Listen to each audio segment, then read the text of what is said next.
Hello viewers, இன்னைக்கு நம்ம பாவக்காய் பொரியல் எப்படி செய்யறதுன்னு பார்ப்போம். மோஸ்ட்லி பாவக்காய் வந்து இடையில ஃப்ரை பண்ணுவாங்க, இல்லாட்டி குழம்பு பண்ணுவாங்க. இது வந்து புதுசா ஒரு மெத்தடு. பாகக்காய் 2 பாகக்காய், ஒரு தக்காளி, பெருசா இருந்தா 1 போதும், சின்னதா இருந்தா 2 போட்டுக்கலாம். 2 சின்ன வெங்காயம், கொஞ்சம் கருவேப்பிலை, கொஞ்சம் உப்பு, தேவையான அளவு மிளகுத்தூள், அவ்வளவுதான். அடுப்பை பற்ற வச்சுட்டு நான் நல்லெண்ணெய் தான் யூஸ் பண்ணுவேன் சமையலுக்கு. ஸோ நல்லெண்ணெய் ஒரு கொஞ்சமாக நல்லெண்ணெய் விட்டுக்கோங்க ஃப்ரை பண்ணுறதுக்கு.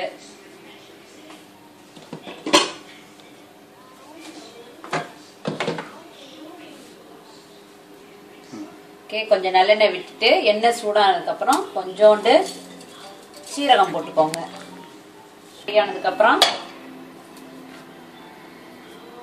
வெங்காயம் சேர்த்து வதக்கணும்.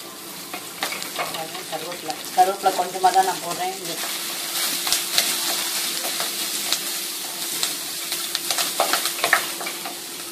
இதில் தக்காளி சேர்க்கறதுனால பாவக்காவோட கசப்பு தெரியாது. மோஸ்ட்லி பார்த்தீங்கன்னா நிறைய பேர் புளி சேர்த்து செய்வாங்க.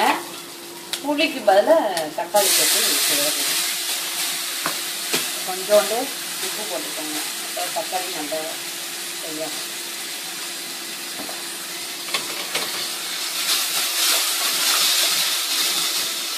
லைட்டாக இனிப்பு, அந்த வெங்காயம் போட்டதுனால, தக்காளி போட்டதுனால இனிப்பு, கொஞ்சம் புளிப்பு கலந்த டேஸ்ட் இருக்கும். பாவக்காய் கசப்பு லைட்டாக தான் தெரியும், அதனால குழந்தைங்க சாப்பிடுவாங்க. இது சாம்பார் சாதத்துக்கு, தயிர் சாதத்துக்கு நல்லா இருக்கும் ஸ்பைஸு.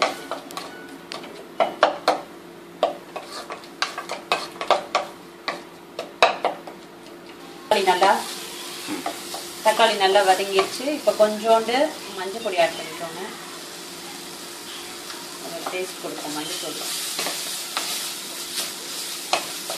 பொடி சேர்த்து நல்லா வதக்கிட்டு இப்போ வந்து பாவக்காவை கொஞ்சம் பொடியாக கட் பண்ணிக்கணும். இந்த சைஸுக்கு பெருசாக இல்லாமல் எல்லாமே ஒரே மாதிரி சைஸில் கட் பண்ணி பாவக்காய் தேவையான அளவு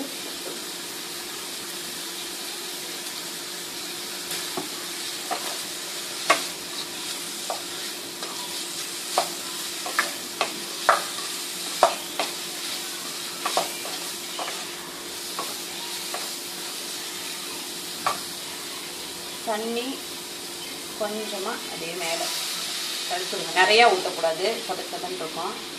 அந்த பாவக்காய் வேகிற அளவுக்கு தண்ணி தெளித்து கிளறி மூடி வச்சிடணும்.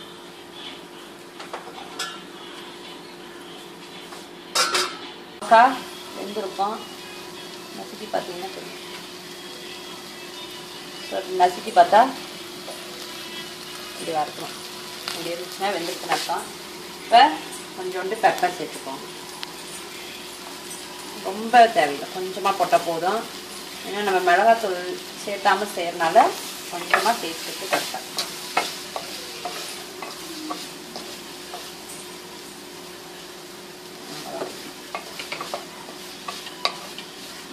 ஓகே, பாவக்காய் பொரியல் ரெடி.